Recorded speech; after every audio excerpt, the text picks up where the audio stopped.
There's another thing happening today that needs to be reported as much as possible. Now, the current administration's executive orders that will dismantle President Obama's environmental regulations. It's a directive that will stop trying to reduce carbon pollution of electric utilities, gas drillers, and coal mines. So, to put this in perspective, we wanted to show you some stuff. Here's what New York City looked like before. That's Manhattan 1973, okay? That's Manhattan today. There's another one. Let's see. Manhattan today's up Oh, my God. That's Los Angeles in what's in the 70s. Probably the 70s. Yeah. Los Angeles today looks a lot better. Yeah. And we'll show you what else, please. There's Beijing today.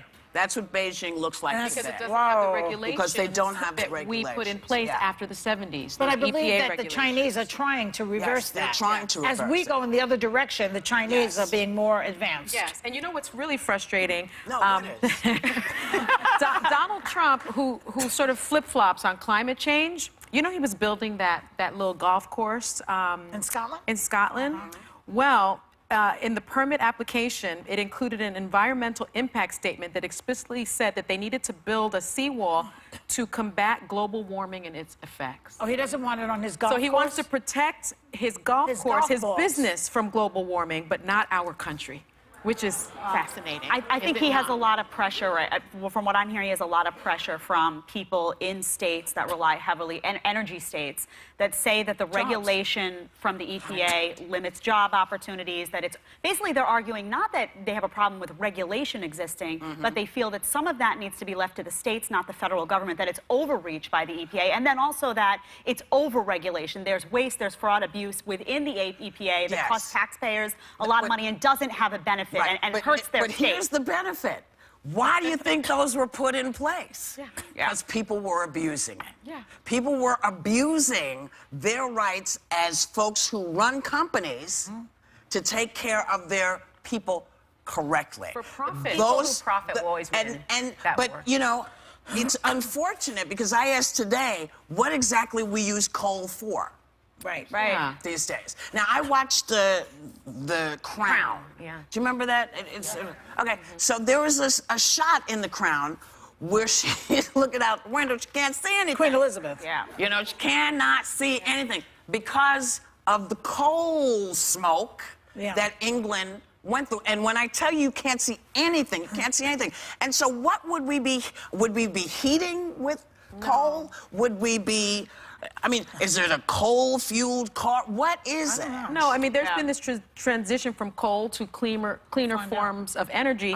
And in fact, because natural gas is so prevalent now and it's abundant and it's cheap, utilities aren't really checking for coal anymore. If you look at the stats, I think there are only about 57,000, it sounds like a lot, but 57,000 workers in the coal industry. But why can't we? There really aren't a lot of people working there. But here's my question, because I know there used to be an agency in the government that would retrain people who had lost it. I don't know if the agency still exists because so many things have disappeared, but it would retrain people who had jobs in these industries and retrain them to something that is more... Well, then you'd have to invest money in retraining people. And but we have the money.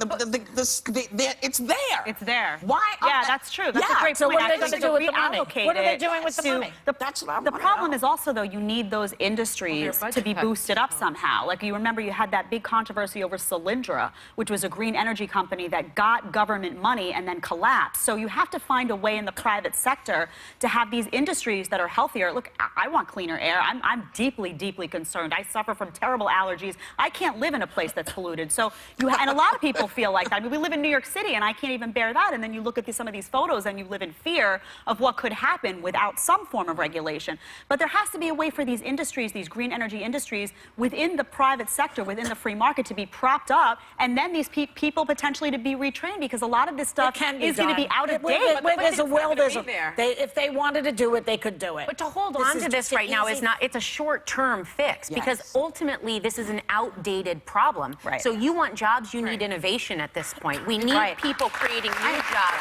I know there were some factories, I'm from Iowa, and there were factories that were being turned over to make those big windmills. Yes. Like, Wind there and are solar new are the places future. that would demand new jobs. Yeah. The idea that Trump has minimized this to Obama chose the environment over jobs, these two things have to coexist because the environment has no border. It's not about a U.S. problem, it's a world I problem. mean, to go to the States is kind of crazy, too, isn't it? Yeah, you can't go to the States.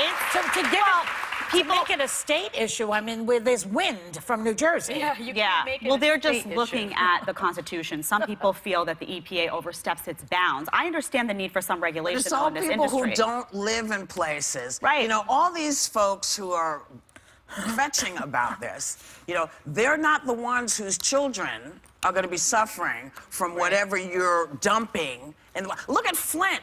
Yeah. Right. Just look at Flint. Yeah. You know, if he had removed this a year ago, 2 years ago, do you know those people would be up the creek without a paddle? They would have nowhere to turn to say, what the hell are you people dumping in our water? Right. They would have no EPA. They would not be able to do Well, that. that's You gonna have to happen care now. about the people. Like, I care deeply also about these people who are in these coal-rich states that depend on this money. So you need a politician that, like you're saying, supports innovation and cares Hillary about the Clinton people. supported that innovation, and everybody came down on her. She specifically wanted a transition from coal production to wind and solar. But that was also, her it platform. has to It's come good from for the coal private miners market, either, though. too. They're down in these Right. holes. Like, they're... It's the point that I the always only make, option you they know, have, though, sometimes. Years and years and years ago, all those men and all those families that were the coal families who were working in those mines, when they collapsed, it was like people were angry at them because the mine collapsed. Nobody said, hey, man, if you strengthen the walls in the mine, they won't collapse. If you stop doing X, Y, Z, they won't collapse. The miners were saying this. Yeah. They were dying from black lung. Yeah. And so they were forced, the companies were forced to put these help things in place. Well, this particular administration is also against unions, and unions very often will protect the worker from what you're describing. But it also needs They're to come against from the that private too. sector. Okay, So, hold on. so much We'll for be- caring about the working person.